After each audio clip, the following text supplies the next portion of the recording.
Hello viewers, তো ডিনারের জন্য চলে আসলাম হোটেলে। আর বড় লোকসরা লাঞ্চ করেন, ডিনার করেন কিন্তু দামি রেস্টুরেন্টে, আর আমি খাই কিন্তু গাইস বাংলা হোটেলে, যেহেতু আমি গরিবস।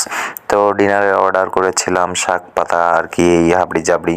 তো এগুলো দিয়েই কিন্তু ডিনার শেষ করে ফেলবো। আসলে এত টাকা নেই তো গাইস ভালো রেস্টুরেন্টে খেতে যাব, ভালো জায়গায় যে ভিডিও বানাবো। আসলে আমার যা সামর্থ্য আছে সেগুলোই অর্ডার করেছিলাম। তো আস্তে আস্তে করে কিন্তু ডিনারটা শেষ করে একটা চা অর্ডার করে ফেলি। ফাইনালি কিন্তু চাটা শেষ করে ফেললাম। এরপরে কিন্তু এখন চলে যাব বাসার দিকে গাইস, যেহেতু এখন শীতের দিন আর মোটামুটি রাত্রে 11টা মানে অনেক রাত হয়ে যায়। আর বাইরে যেহেতু ঠান্ডা পড়তেছে আর বাসাতে ঢোকা লাগবে গাইস, বাসাতেও টুকটাক কাজ কাম থাকে। আর যেহেতু আমি হোটেলে খাই, অলরেডি বাসার গেটে চলে এসেছি গাইস কথা বলতে বলতে। এখন কিন্তু আমার দারোয়ান মামা এই যে গেট খুলে দিবে আমাকে, আর বেড়াই কিন্তু আজকে দেখি ঘুমাই নাই। যাই হোক, আমার কপাল ভালো।